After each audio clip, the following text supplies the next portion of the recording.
Bonjour Guillaume et Steve. Bonjour. Bonjour. Ça me fait très plaisir de vous recevoir pour deux raisons. Vous avez déjà été les premiers à accepter de faire une interview dans le Rouen-Tech, qui est un média plus que jeune, on va dire, parce qu'on a à peine un mois et demi, on n'a pas encore d'interview vidéo, donc merci à vous.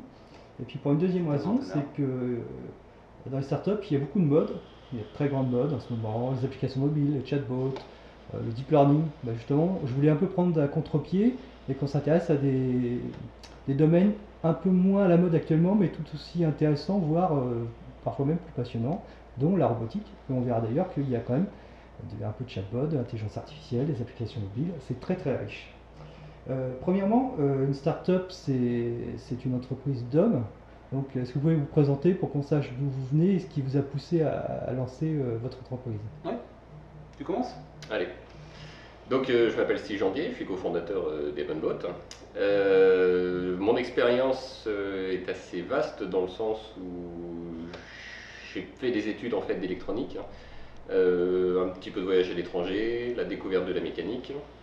Et au bout de quelques années, j'ai fini dans un bureau d'études qui m'a permis de mélanger en fait ce concept électronique et mécanique pour faire ce qu'on appelle de la mécatronique. Et après, j'ai rencontré donc Guillaume. Et moi je suis Guillaume Delarue, donc moi j'ai plutôt fait des études en développement logiciel. Pareil, un petit peu comme Steve, on est des autodidactes dans le domaine. Et voilà, c'est en se rencontrant qu'on s'est aussi dit qu'on pouvait faire de belles choses en associant sa mécatronique, son expérience en mécatronique et mon expérience en développement. Alors, j'ai découvert quelque chose. On sait que le Japon est très très orienté robotique, c'est souvent vu comme un symbole, mais il s'avère que l'Europe est un des leaders aussi dans ce domaine. Même la France, ouais. La France, l'Espagne.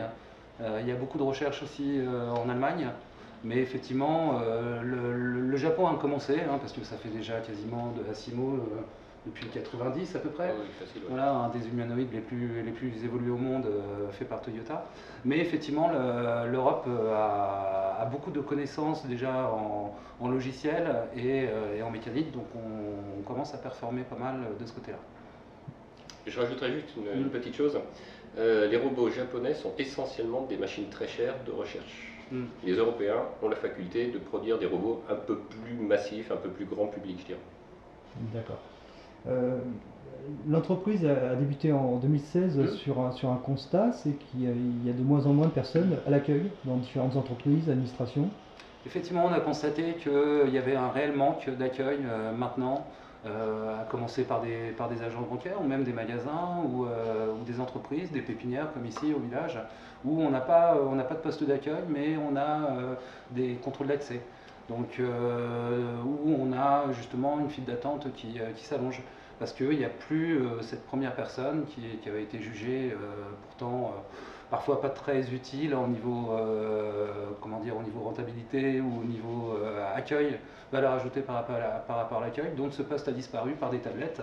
Et nous, le constat était déjà de constater cet état-là et de se dire qu'un robot humanoïde pouvait avoir redorer justement cet accueil dans les entreprises et pouvoir avoir une fonction de premier niveau d'accueil. C'est pour ça qu'on a créé ces robots. Alors, vous avez commencé dans un garage, comme de nombreuses startups. Le sien. C'est ça, le mien en l'occurrence. Et maintenant, vous êtes 7 salariés, vous êtes au village Baïséa. Du garage jusqu'au village Baïséa, qu'est-ce qui s'est passé? Il y a eu plusieurs évolutions de robots, il y a eu des partenariats qui ont été faits. Déjà, avant d'arriver au modèle que vous avez sous les yeux là, on est passé par 2 ans de prototype et beaucoup d'argent investi personnellement.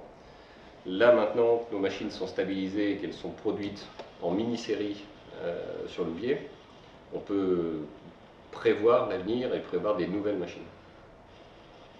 Et effectivement, le village nous a permis d'avoir ce réseau de partenariats, on était tous les deux, et ça nous a permis de sortir, voilà, d'être dans cet accélérateur,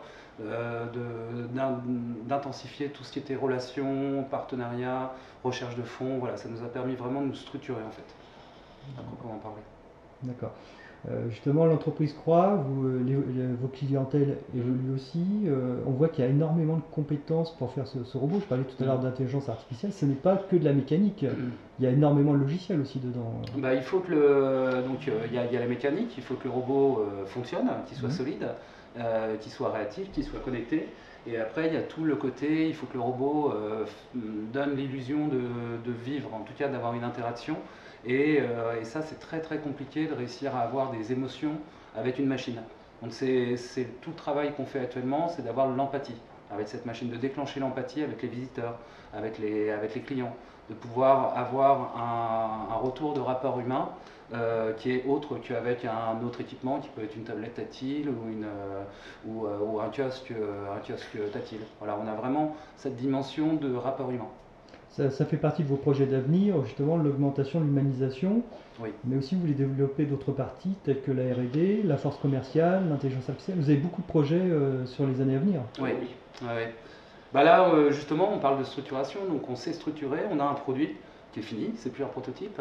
Et du coup, maintenant, on a testé plein de marchés en 2 ans, on a eu une 60aine de clients, donc on a pu voir ce qui fonctionnait, ce qui ne fonctionnait pas, ce qui était rentable, ce qui n'était pas. Et on en est arrivé à terme avec un produit fini, des moyens de production, une équipe qui est capable de développer dessus et de continuer justement les R&D. Vous parliez de deep learning ou d'IA, nous on l'utilise bientôt sur de la reconnaissance faciale. On est en train de travailler sur des algorithmes de navigation autonome. Donc oui, on se base sur des outils de recherche issus de l'IA, le grand mot de l'IA.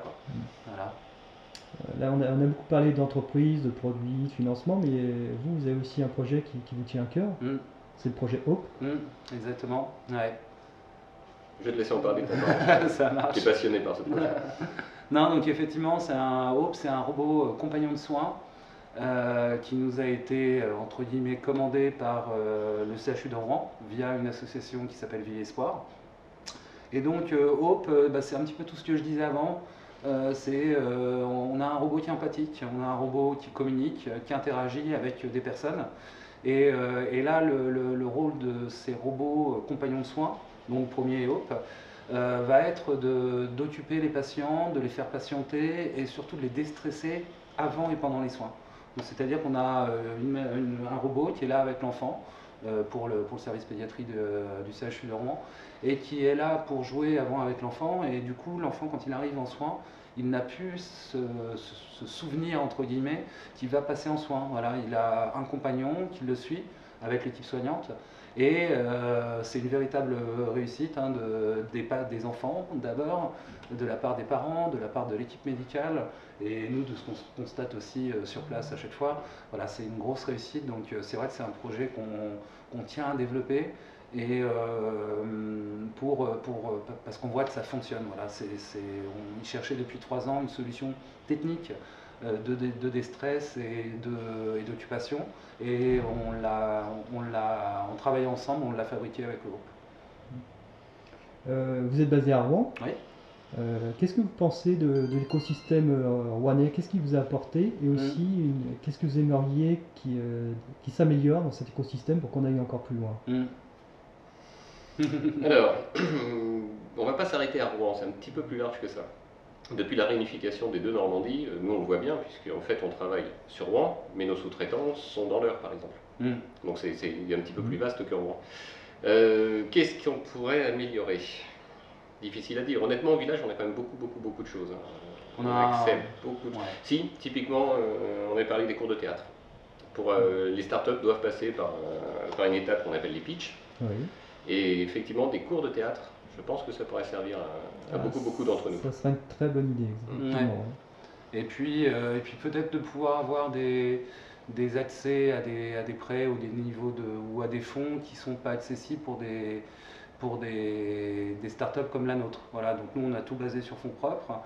On a un produit qui est fini, mais généralement la région pour le moment accompagne des projets soit qui sont en mode encore à l'état de projet ou après, mais nous on est encore un petit peu entre 2 phases où c'est assez difficile d'avoir en amont des fonds ou des aides. Voilà.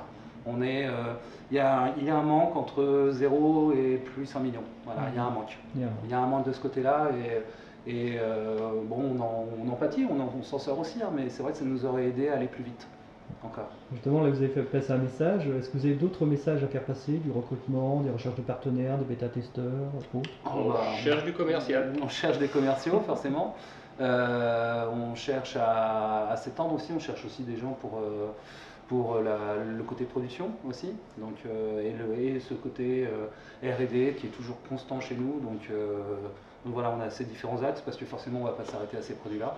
On a bien d'autres projets dans les cartons, on va dire.